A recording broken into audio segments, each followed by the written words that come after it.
Hello, everybody. I'm Howard Friedman. I'm the director of the Jewish Community Library in San Francisco. I'm so glad to welcome all of you, especially during this challenging time. It has been a wonderful year for the library's One Bay, One Book program, as hundreds of people in the Bay Area have been reading and discussing Kantika, and many have also participated in a variety of programs exploring themes and historical issues evoked by the novel.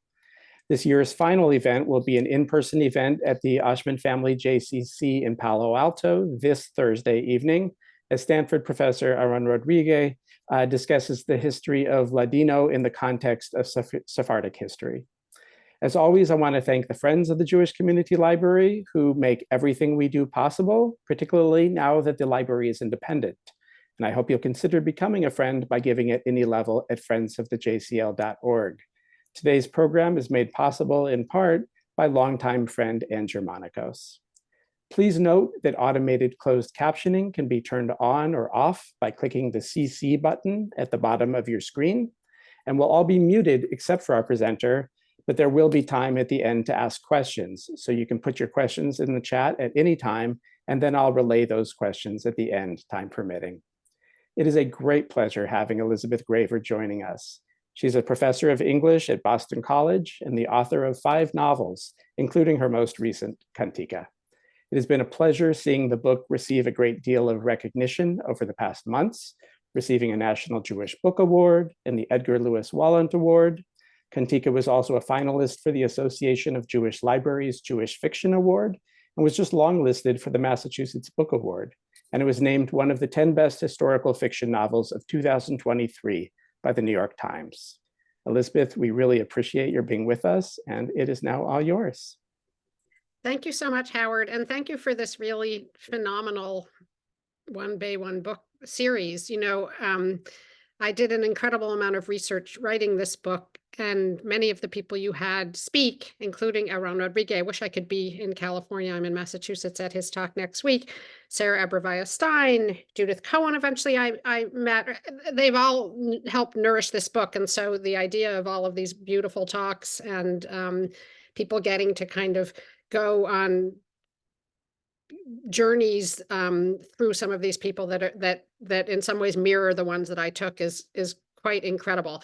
So I'm really grateful, and I'm excited to talk to people today. And what I thought I would do was talk a little bit about the kind of story behind the book, and then share a little video that I made with some help, and I'll tell you about that in a few minutes. It's just 5 minutes long.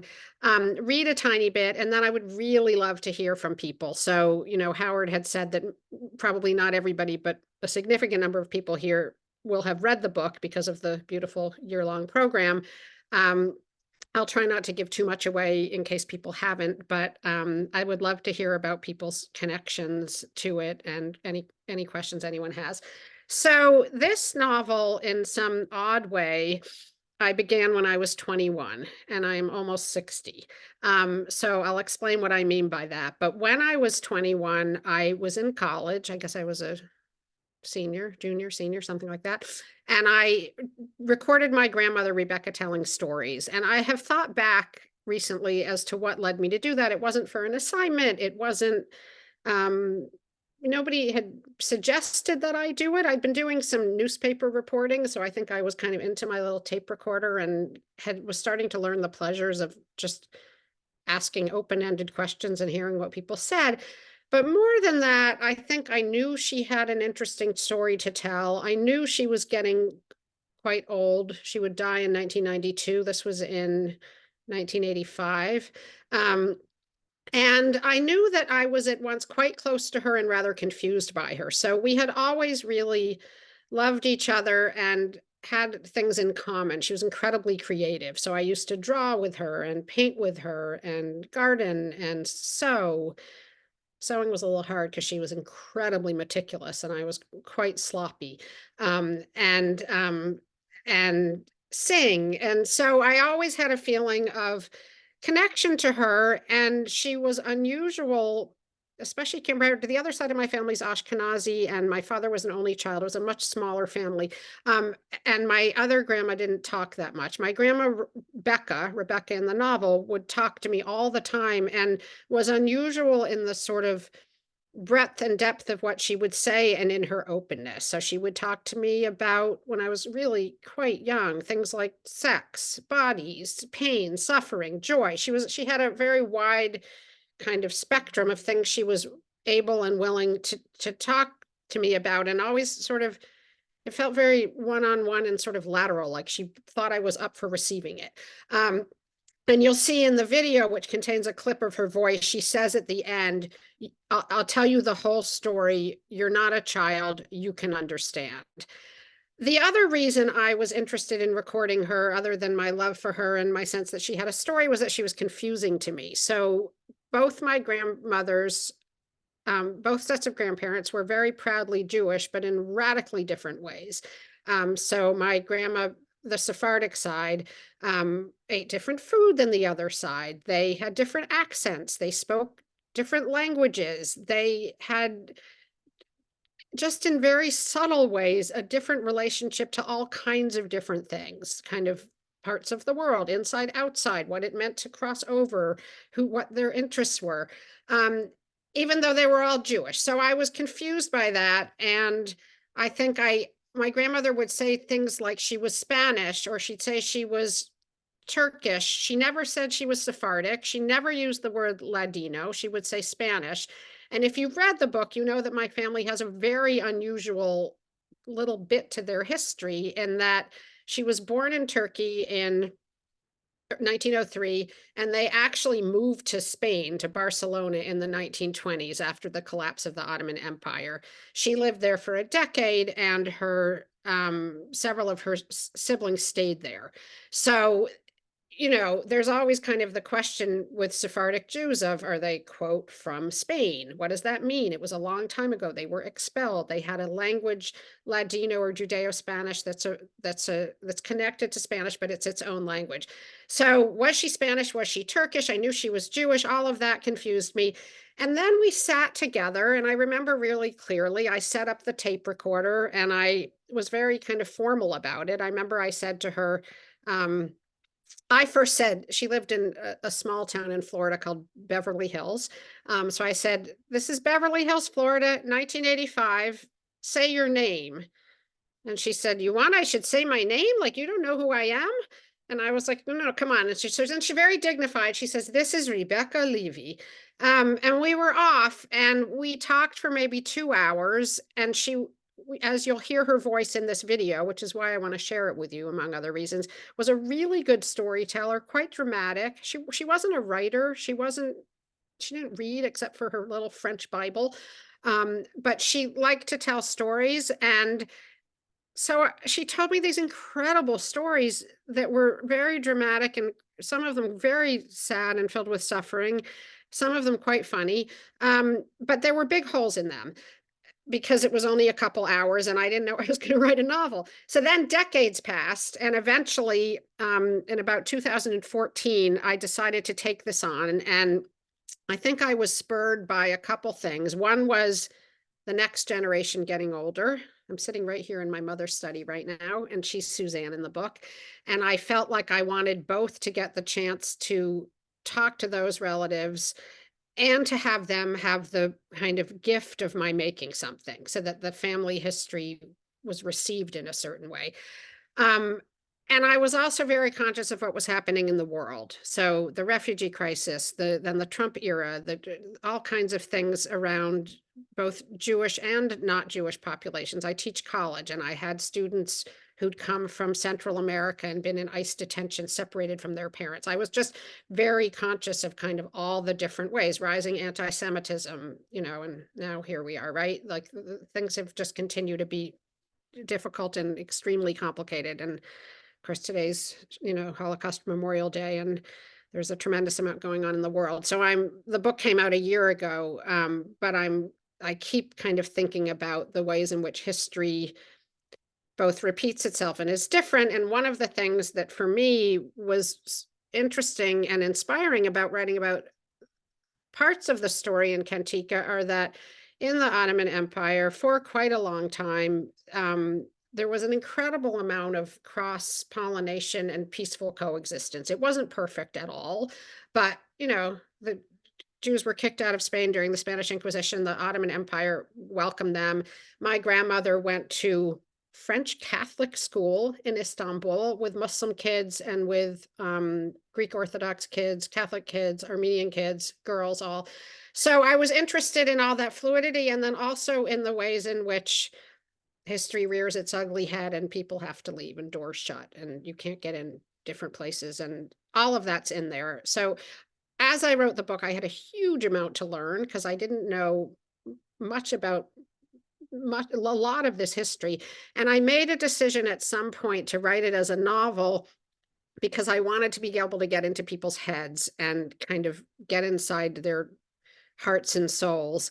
And there were too many holes in what I had in the historical record.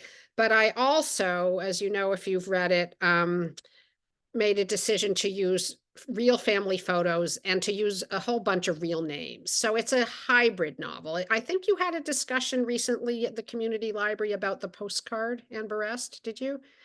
Howard. So that's a really wonderful novel. I'm actually bringing her to Boston College next year. And I heard Anne Berest talk, and she talked about her novel as a roman vrai, a true novel. So it's a novel, but it's about her family. And she also uses a lot of real names. So it's a form I've gotten really interested in.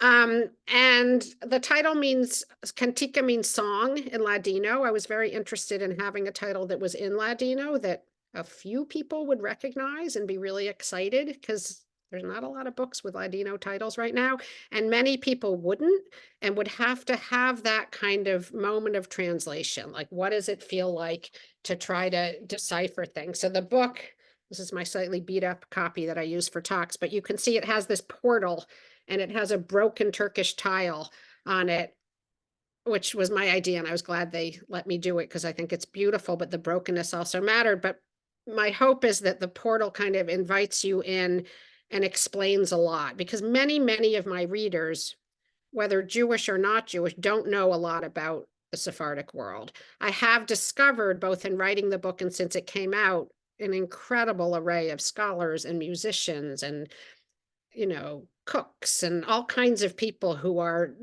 sharing, nourishing, writing about, learning about Sephardic culture, and many of them were in the series. But I felt I had to do some translation because that's not most people. And that was part of what made this story so exciting for me to tell, because I feel like there needs to be a story. So there are some other stories. I don't know if anyone's seen this really, I thought, quite good Netflix show called Kulip, or The Club, that's set in 1950s Istanbul. It has Ladino in it. There's the Beauty Queen of Jerusalem. There's Michael Frank's gorgeous book, 100 Saturdays, about Stella Levy and Rhodes. But there's not that many books, contemporary books, looking at this history. There's some beautiful historical work. But so we're going to share the video, and I just want to tell you a few things about it. I've already mentioned that it has my grandmother's voice in it, so clips of her telling stories. But there's one thing I'm going to ask you to watch for. There's a lot of photos in it, and many of them are in the book, but a few of them are ones that I really loved and that didn't make it into the book for various reasons of just having to pick and choose. And you'll see one photo about halfway through of Rebecca, my grandmother, flanked by my uncles, who both helped me with this book and sadly passed away before it came out, but David and Albert, they're characters in it. And both little boys are wearing sailor suits. And on the sailor suits, you'll notice that there are patches that say US sailor suits. The photo was taken in Barcelona, so they'd never been to the US. She had to leave her children in Spain, this is in the book, to go to Cuba for an arranged marriage to my grandfather. She was a widow, he was a widower. And when I noticed, I'd seen these photos my whole life, but that it had been taken in Spain, and that they were wearing US sailor suits. I was like, what's up with that? And I had to kind of think through that. I think she was trying to set them up as children that this future potential husband of hers could think of as US citizens, even though she couldn't get them into the country for like 7 months. And then the back of the photo, because she took a copy with her, they made photos in duplicates. You'd go to a studio and you'd get a couple. Often they were in the form of postcards. Says in English, which she had just learned, "There in Spain, my darlings," and there is misspelled, and darlings, and I found this funny and heartbreaking and moving, is spelled Dollings. Dollings. So it's spelled with a New York accent. So that goes by pretty fast, but that's just one photo that didn't make it into the book, that is just back and front, carries so many stories. So watch it as it goes, and you'll know a little bit more about it. So Howard, whenever you're ready, it's a 5 minute and like 15-second video.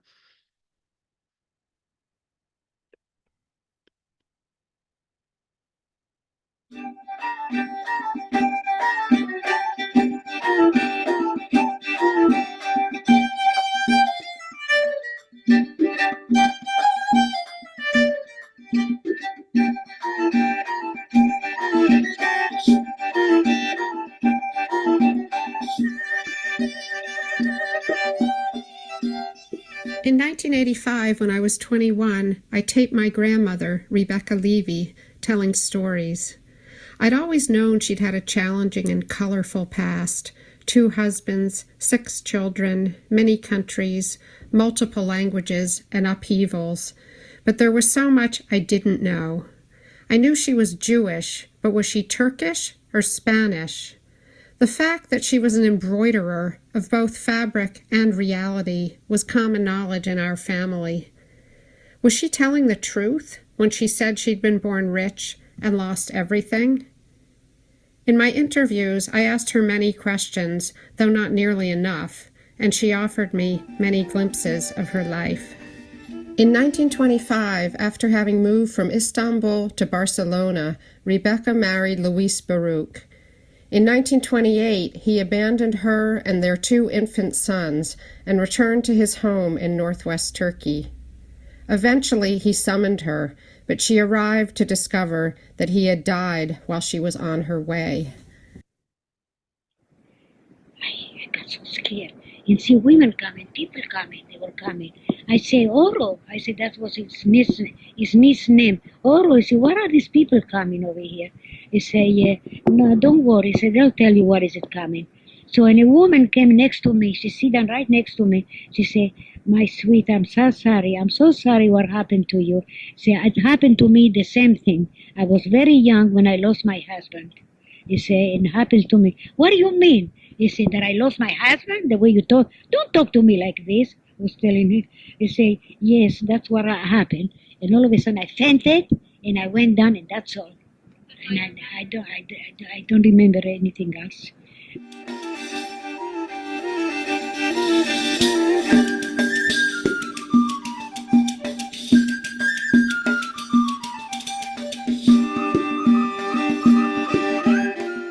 Well, I got married with, I have a sister over here living in America, and yes, Corinne, and she sent me a letter and told me that there is I know I have a friend over here, very nice man, that he lost his wife, and his wife was a woman that I was very friendly with her. We live in the same country in Turkey. We live together because she came in Istanbul.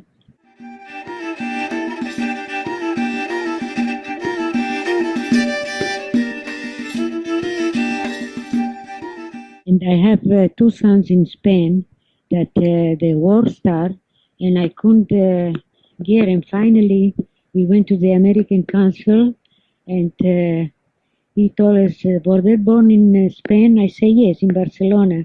So, and if the consul say, okay, you say, we'll bring him over, don't worry. I started to cry. I was so nervous because I was carrying a baby.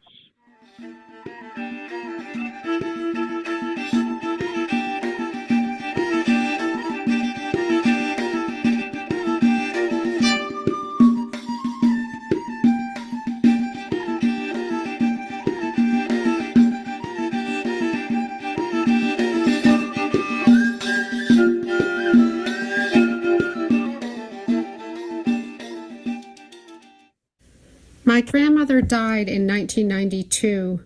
In 2014, spurred by the worldwide refugee crisis and by my own sense of time accelerating in middle age, I returned to her story. I traveled to Turkey, Spain, and Cuba, interviewed relatives and strangers, read books. I stared and stared at family photographs. In the resulting narrative, I use photos and some real names, but I wrote the story as a novel, full of inner life and invented scenes. My grandmother used to tell me that I had big ears because I loved to hear her stories. The fact that I've ended up with a big mouth as well would not surprise her. De boca en boca, she might have said in Judeo-Spanish, from mouth to mouth, from hers to mine. And I'll tell you the truth, the whole story, because you're not a child. You can understand.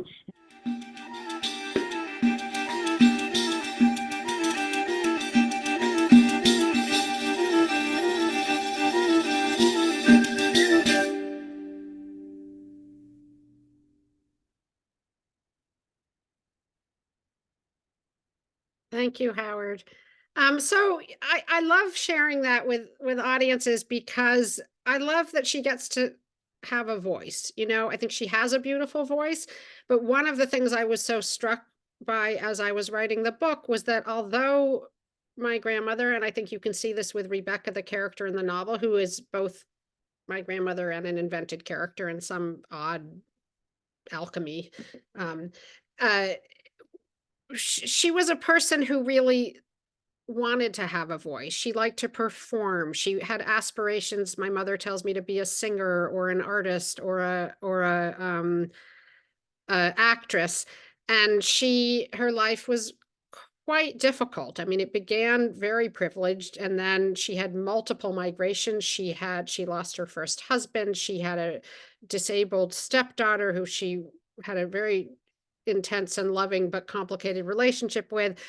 She had 6 kids. So she never really got to share her story, and she's not around to tell me yes or no, this is okay. But interestingly, it's tricky to write about family. My whole family is like, oh my God, she would have loved this because she loved being seen. You can even see in the photo, she's very dignified. She was quite beautiful.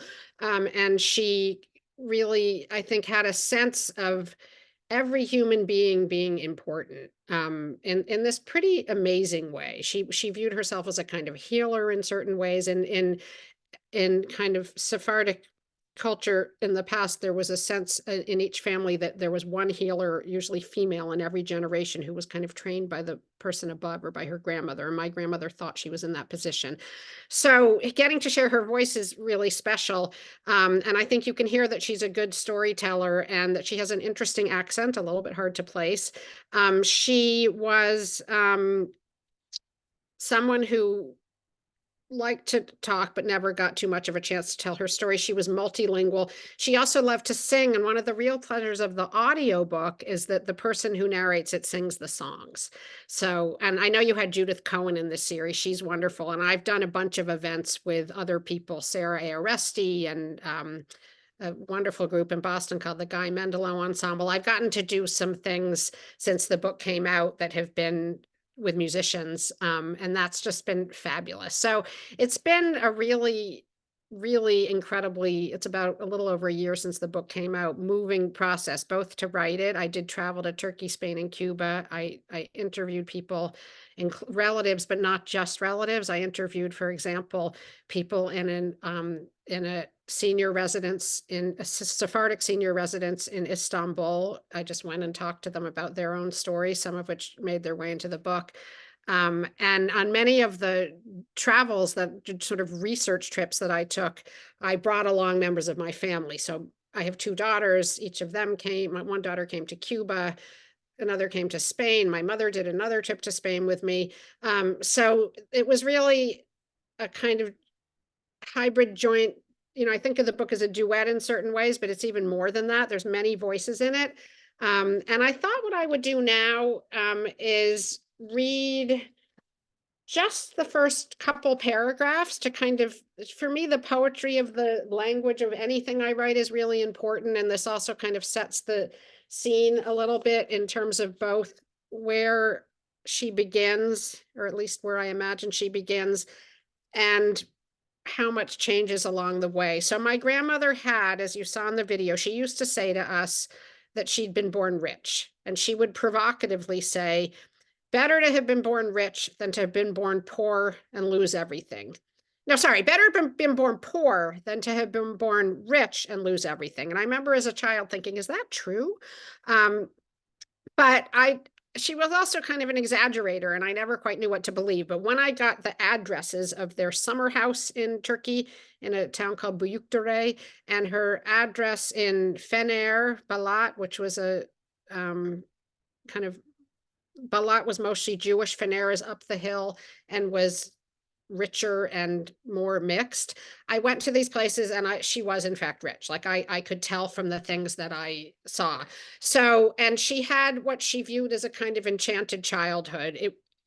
She was a little girl, so there were things happening around the edges that were much harder. I mean, you know, the Armenian genocide was soon to come. There was already rising anti-Semitism and things, but she had a kind of cosseted life, and mostly, more than anything, and you'll see this in this passage, filled with family, just filled, like open doors, relatives here, relatives there, very beautiful synagogues, and a sense of being able to be out in the open with all of that, which changed radically when they went to Spain, where my great grandfather was the caretaker of what was essentially a hidden synagogue, like no mezuzah on the outside, no signs, unmarked, and a teeny little population. So I'll read you just a little bit, and then maybe we can turn to hearing people's comments and questions, or I can share some more thoughts. I'm happy either way. Constantinople, 1907, and this is the very beginning, and you can see Rebecca there. She's a little girl in the white dress, surrounded by her siblings, and not her mother. That's actually her cousin, who was also her nanny. This the beautiful time, the time of wingspans, leaps, and open doors, of the heedless, headlong flow from here to there. This the time before thought, the world arriving not as lists or hearkening back or future tense, but as breath-filled music, contar, sing. Rebecca sings to the rhythm of the oars as the boat delivers her to school, and in school with the nuns, tournez vos yeux vers Jésus, and climbing ropes at Maccabee gymnastics, hand over hand, and wrap your feet, girls. But what draws her up is less the instructor barking commands or the strength of her limbs than the unspooling thread of her own voice. In wordless tunes, nonsense sounds, ballads, Ladino, French, bits of Turkish, Hebrew, Greek, she sings. As on the street, the lemon man sings lemons, the Bulgarian sings pudding, the vegetable man sings eggplant, squash, and artichokes. Fresh, cheap ladies, how I wait for you with my aubergine. She sings at school in chorus and for daily hymns, and at night her mother sings the children to sleep. Duerme, duerme, querido hijico. Sleep, sleep, darling boy, though two of them are girls. And if the dull-eyed nightingale rarely makes a chirp, still her father stops by its cage most mornings to try to coax it into song, and he sings at synagogue, "You've given me a throat that has not gone dry for calling out to you." And one strange morning after services, he leads Rebecca to the Ark. She's just turned 8, still more baby than girl in his eyes, and she sings to the men below and the women above. Her voice is unwavering as the cushioned freedoms and unspeakable good fortune of her childhood. Still, her grandmother sews a bunjuk evil eye bead to the underside of every collar to ward off the evil eye. And so that takes us in, and I spent quite a bit of time in Istanbul in that period, both exploring all of that flow and the various complexities of her early life. I knew in real life that my great-grandfather had had a previous marriage, that it hadn't worked out, that he'd gone to England for 10 years so he could get divorced, that my grandmother would walk by this woman, his first wife's house, and feel very guilty, and the woman would call down to her. So basically all the little teeny things I knew I put in, and then I imagined. So for example, I have that woman in the position of my great-grandfather's first wife. I made up a name for her. I didn't know her real name. And I have her invite Rebecca upstairs and tell her stories. And the stories are ones, particularly one quite disturbing one about going, quote, back to Spain, that somebody told me when I did interviews in the residence for seniors. So it's an incredible mishmash, the book. My hope is when you read it, you're both sort of aware that there is a real family behind here and drawn into kind of the spell of the story, so that you're not stopping all the time to wonder what's real and what's not. And part of what I felt gave me the liberty to do that was that my grandmother was an extraordinarily creative person and a real embroiderer of both fabric and truth. We would occasionally find something, a dress that she'd said she'd made for me, and she would have put embroidered by Rebecca on it. And you'd kind of turn it over and examine it, and like it had a tag, you know.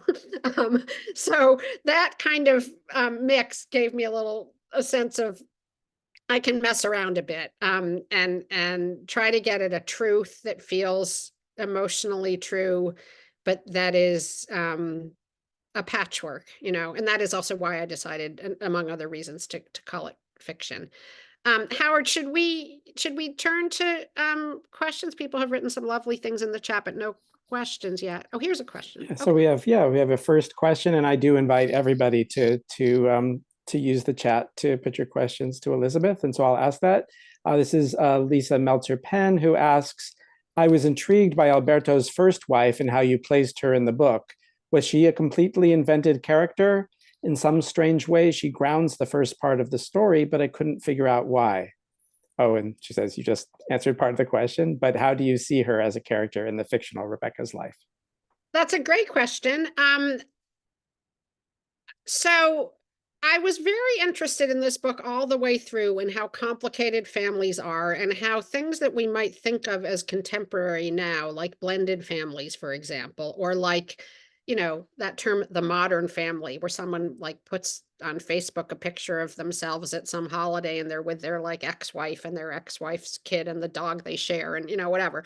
And this has been around for a long time. So I was very interested in real life, in the fact that my grandmother talked about this woman calling out to her, and they lived in a community where everybody was together and knew each other's past. And then later in the book, there's a blended family because they come in with children from previous marriages. In terms of her position, I think I was interested. I knew in real life that my great-grandfather's first wife was unstable in some way, and that she could not have children, and that was a great heartache to her. So I was interested in the book, actually all the way throughout, in particularly how women found meaning and found their place in society. What did it mean if you couldn't have a child? Could you make a meaningful life? What did it mean later for Luna if you weren't able-bodied? How did you make a meaningful life? And so she interested me for that. And she also interested in me because I got really interested, as I was reading, in a lot of the kind of folk superstition things that, and I used her as a kind of vehicle for that. So I think Rebecca is both very, as a child, Western leaning. She goes to a French school. She goes to a Catholic school. She's getting a lot of influences. And in real life, my grandmother went to French Catholic school, which is not what you would expect, at least until I learned more about this world. My grandfather also, who was poor in Istanbul, Sam, went to a French-speaking school, but it was this school system called Alliance Israélite, that were essentially charity schools in French and Jewish. So I was interested, for Gentile Nahan, I made up her name, in how she inhabited some of these older, you could call them superstitions, you could call them beliefs, you could call them stories, and also how she brought up Spain. So what it means for people, Sephardic Jews, to think about, what does it mean to go back? Is there a nostalgia? You know, you go to Spain now, and I'm sure some of you have, and in the Jewish quarters, they literally sell keychains with these keys, because the story is, and it's a myth, that the Jews, when they were expelled, carried the keys to their houses because they were longing to go back. And I'm sure there's some truth in that longing to go back, but also, do you want to go back to a place that has slaughtered people and your people and tried to make them convert? So I was interested in using Gentile as a kind of, she tells this disturbing story about you don't go back to Spain. And interestingly, I did an event the other day when there was a lovely person who's from Istanbul and Sephardic in the audience, and she said, your whole book rang true to me. I knew the whole thing. It read like nonfiction, except when they go to Spain. And I was just like, we never go to Spain. We don't even go to Spain on vacation. Um, and so I was aware of that as I was writing, because I was talking to enough people that my family went to Spain. Like my uncles were born there. You know, I have so much evidence of it. So I had to figure out how and why and what that meant emotionally, to kind of go back to something that is both a site of expulsion and in your roots. You know, there was a beautiful Jewish culture in Spain, and for a very long time. And so Gentile kind of allowed me to explore both those themes and kind of explore these complications in a family, that the past is always with you, both in terms of, you know, who was your father married to before he's married to your mother, and how does all of the history show up in these traces. Thank you. So to continue with, Barbara Breslau asks whether Alberto divorced his first wife because she could not have children. I don't know, but I'm sure that was part of it. I mean, what the story in the family was, she was loca, which is mean, right? She was crazy. She was mentally unstable, and that she couldn't have children. I do think that there was a tremendous weight put on women bearing children in those days, right? So I don't actually know. I know that he went to England for 10 years because that was the only way to get divorced. And that he was therefore much older than Sultana, my great grandmother. Yeah. Great, thank you. So we had nearly simultaneously appearing questions from Susan Jager and Lisa Schalwitz asking about the story of the relationship between Rebecca and Luna. Is this truth? Is this a character you came up with? If you could talk about Luna. It is true. So, and you know, in the last third of the book, I had much more access because these were people that I knew. So if you haven't read the book yet, when my grandmother, Rebecca, lost her husband, her sister was already in New York. It was very, very hard to get into the US at that point. This was in the early 30s, and there had been a Migration Act in the 1920s that essentially kept out Jews, kept out Turks. She, you know, in every direction, she wasn't going to be let in, unless she could find some way. And things were getting bad. I mean, this is another way that this is an unusual story. Things were getting bad in Europe, you know, as Hitler rose to power, but things were also in Spain getting bad as the Spanish Civil War heated up. And so I think for multiple reasons, her family was like, if anybody can get out, they should get out. So she had this arranged. She agreed to go to Cuba to meet Sam, who had been the husband of her childhood friend and who had a child. And she knew the child was a bit sick. She didn't know the extent of it. She got to Cuba. She married him very, very quickly because they had to make a decision, right? She'd come all this way. It was the only way to get into the US was as his wife. Then she gets there. This is all true. And he has a daughter named Luna. I used her real name. My real Aunt Luna died in 2007. And I adored her. And the child has cerebral palsy and was very loved, but no one had any sense that she could do anything, that she would ever walk or talk intelligent, you know, so that you could understand her. She was in diapers, and Rebecca arrived and was like, let's get to work, you know. And I think she did have a really strong ability to heal. She was very intuitive, but she was also tough. And so there were a lot of tensions in the family because she would make the child scream. She would pull on her leg. She would make her exercise for hours at a time. And ultimately, Luna used to say, she saved my life. And Luna became an incredibly kind of active person in society. She married twice. She had a child. She had a career.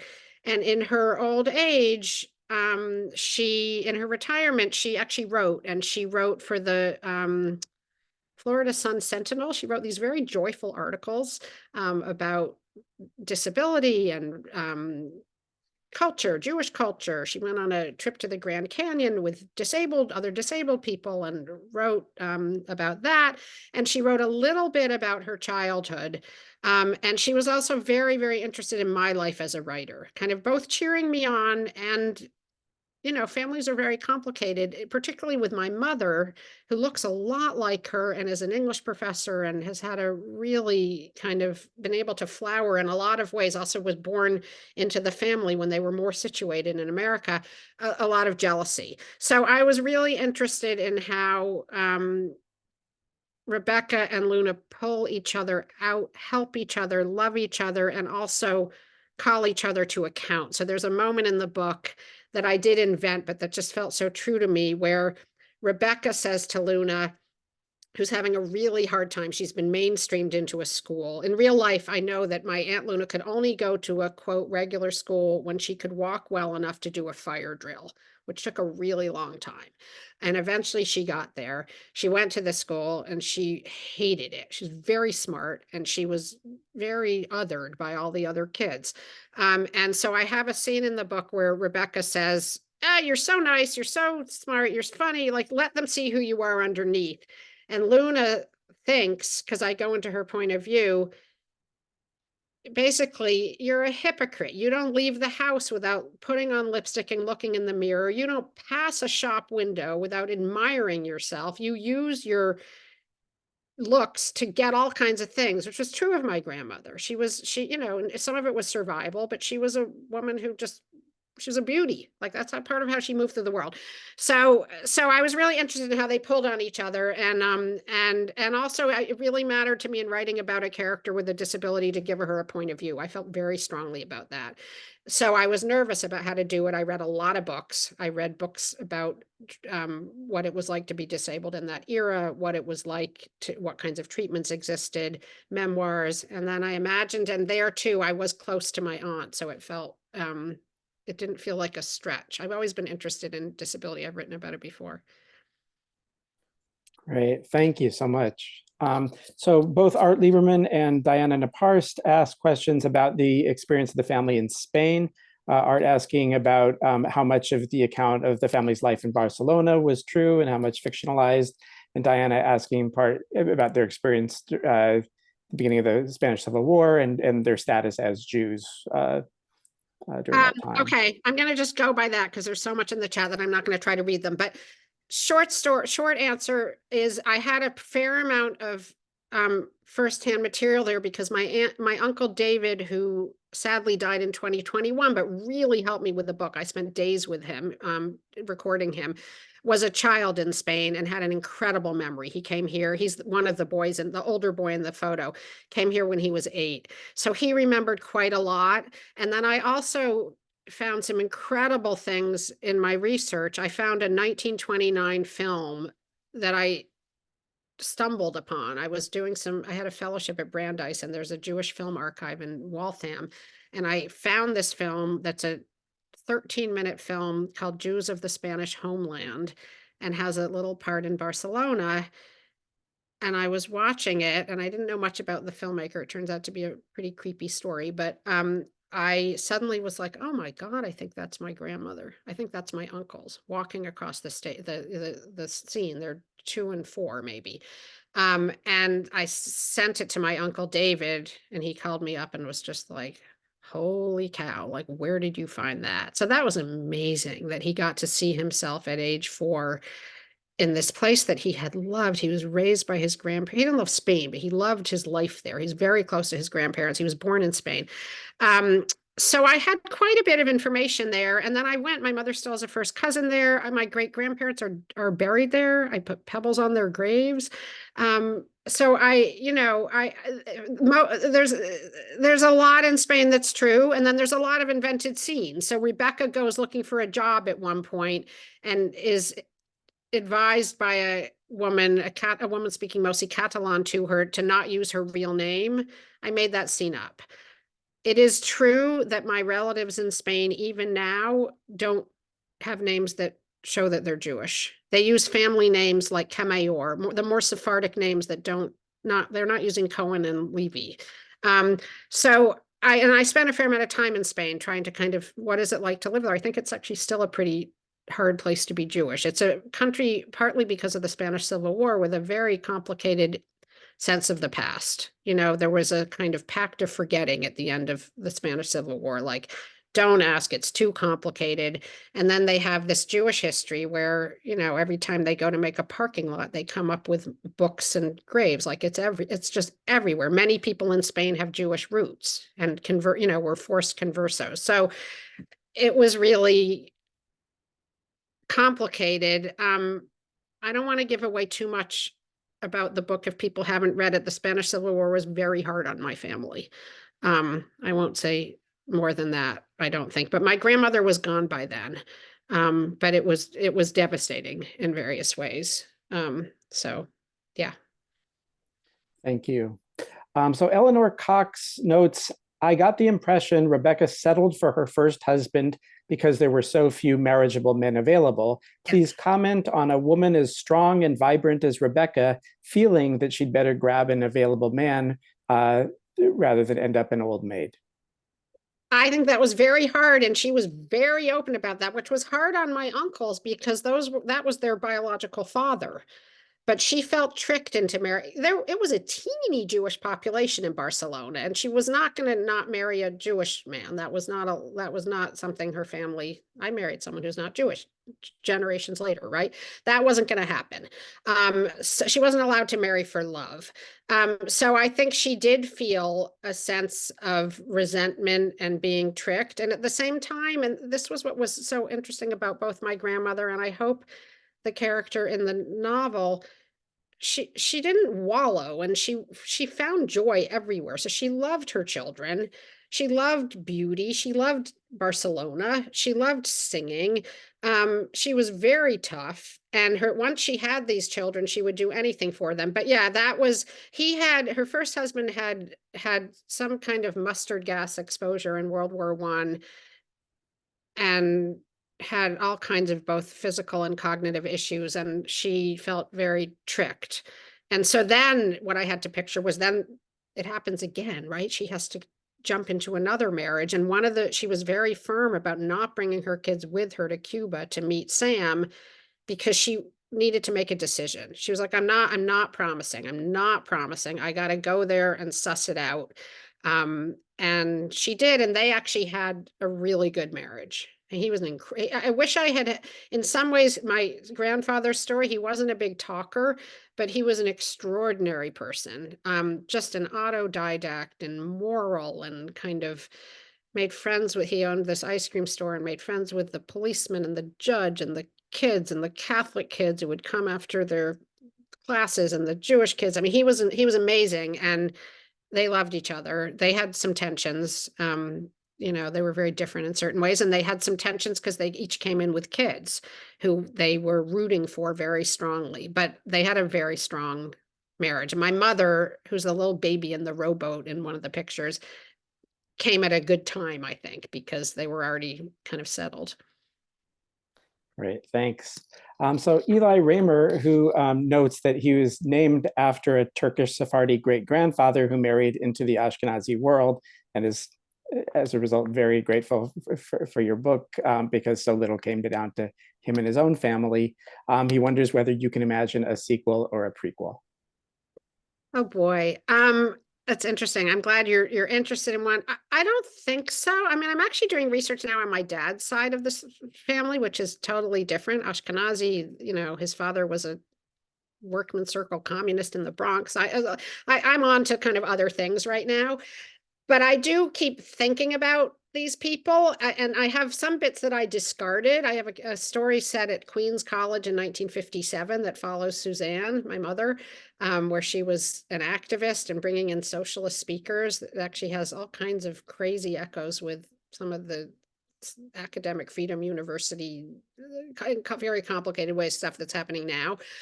So I don't know, I'm very still interested in kind of Sephardic culture, and I'm doing some really lovely collaborations with musicians and some sort of performance stuff with the book. I don't think a prequel would be really hard.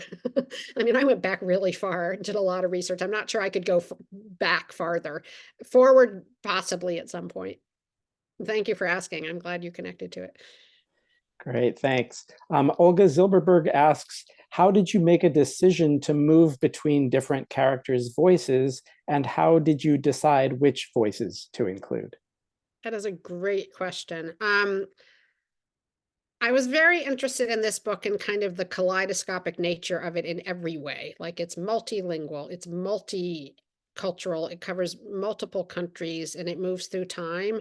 And so I think partly I was interested in, one of the really fun things about being a fiction writer is you can jump in and out of different people's heads. So I was interested in adding, like, my ideal sense of what I would hope people would take away was we're following these characters, but everybody else also has a story. We're just not getting it right now. So a sense of kind of depth in every direction. It's one of the things I love about these Turkish tiles that you often see in mosques, that there's actually a design in them that they can never end. Like there's never an end. It's always like the tendril it might go off the edge of the wall, but there's never a finish. And that's what families are like, right? Like they just keep growing. You never reach the end of it.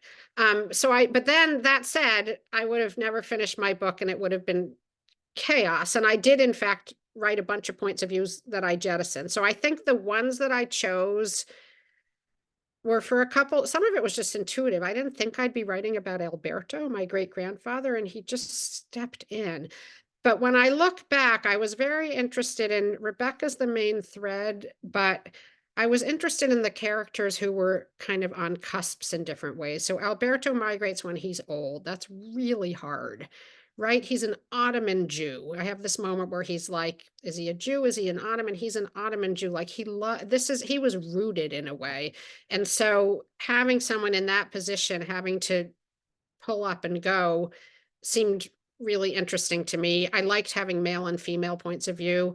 And then David, I did instead of Albert because my uncle David was such a good talker and so psychological. And you'd ask Albert how things were, and he'd be like, we had a good time.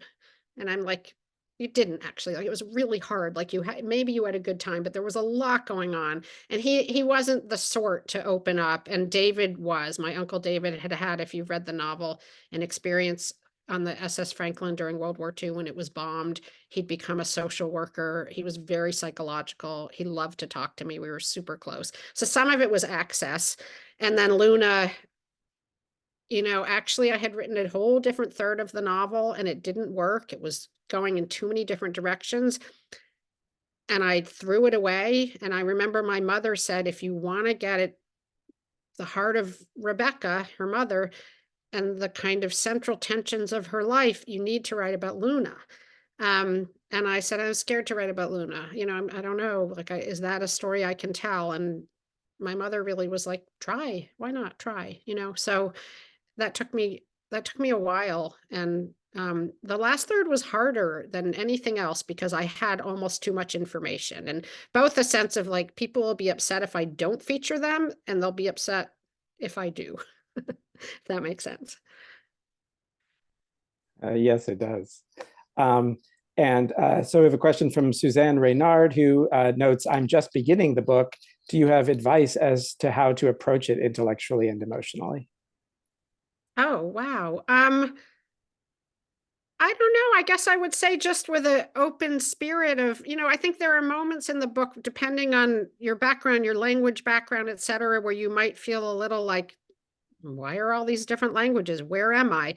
And my hope is that you just, to return to the metaphor of a song, my hope is that you'll just kind of like thread along through the melody and be open to what comes along. But that's a hard question for me because I certainly can't read my own book with any, I don't know, maybe other people have advice. I hope you like it, You might, the audiobook is fun. If you like audiobooks, it's got music. So that might be a nice way to approach it, but then you don't get the photos. Thank you. I have a question, which is that I know, just as a librarian, that the experiences of immigrants, Jewish immigrants from the Ottoman Empire, those experiences are really underrepresented in American literature. And I have curiosity as to whether you have thoughts about that and to what niche or what special purpose Kantika may be serving in that regard. The experience has been really underrepresented. I mean, I've discovered these treasure troves, like the Strom Center at the University of Washington has these beautiful archives. There's a lot of people now, I think during the pandemic, some of this started happening, teaching Ladino online. I got to take a Ladino class at Tufts when I was writing the book. So it's not that it's not there, but I think some of it's just numbers, that there are many more Ashkenazi than Sephardic Jews in America, and particularly things like Ladino, there's very few native speakers now, right? It was my mother's first language. She's 87. And I think there was also in that population, and I don't know if this is different, but there was a very strong push to assimilate, right? So my grandfather, for example, my mother remembers being about 5 and her father saying, no more Ladino. Like they didn't even call it Ladino, no more Spanish. We're speaking English now. You can't call me Papa. You need to call me Daddy. You will never pierce your ears, a whole bunch of things. So I think there was a sense for the Sephardic Jews in this country of being viewed, there was prejudice of being viewed as not as European or darker skinned or like a whole bunch of things that may have created some silencing. So that's probably part of it. That said, there's some wonderful books and literature and in other parts of the world. I just wrote a little blurb for a book that Brandeis just republished that I think was written in the 1900s by a Sephardic woman.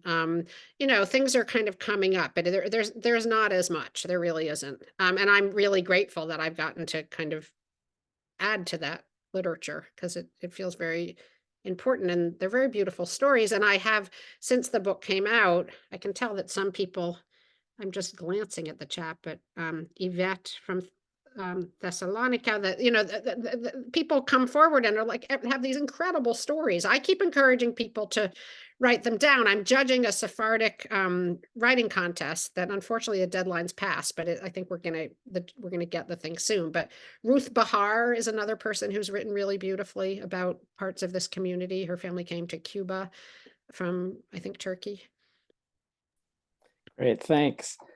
So Eileen Hines asks whether you or anyone in your family has considered applying for Spanish citizenship under their program for the descendants of those who were expelled. So my daughter was desperate to do this. I would have had to learn Spanish. I speak French, but not only a teeny bit of Spanish. My daughter really wanted to do it. We went through the whole process. She was 17. She was in an interesting way because she's had a very privileged life, but this is during Trump. And she was like, I want another passport. Like everybody should have another passport. And, she has a point. So we tried really hard. We paid money. We got letters. I supplied my grandmother's Ladino birthday cards. We went to Spain and it got stuck. It seems to me to be a pretty broken system because I had so much proof. And then we realized that through my husband, she could get Swiss citizenship and it cost $150 and took about 3 minutes. So when Spain came back and said, you can continue your case, you only have to give us 3,000 more euros. And I was just like, forget it, sentimentally it would have been nice, but I am a little cynical about it. And there was a similar law in the 1920s when my grandmother went there, and it was at that point a kind of neo-colonial move. Basically, Spain was losing empire. They wanted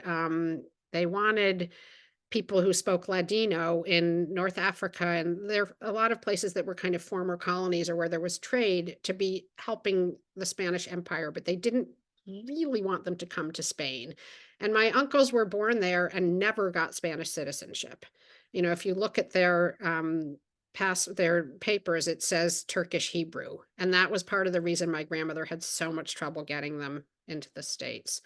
So some of you may know more than I do, but my sense is that now it was a kind of effort to get mostly Americans to invest in Spain, and that then there were Venezuelan refugees, people who were really desperate to get to Europe, and Spain was kind of like, so I'm not actually so sure. So I don't think it was in any simple way, at least, an effort to make up for the sins of the past. I mean, most migration it has more complicated geopolitical stuff around it, right? Great, thanks. And this may be the last question from Yvette. I'm wondering whether the book has been translated into French, and I would maybe add on top of that any other languages or plans. I would love it to be in French. It hasn't.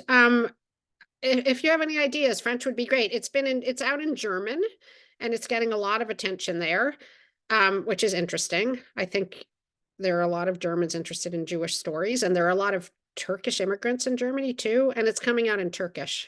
So it hasn't, no one has, there's been some interest in Spain, but neither Spain nor France have happened yet, nor Hebrew. I've had other books in Hebrew.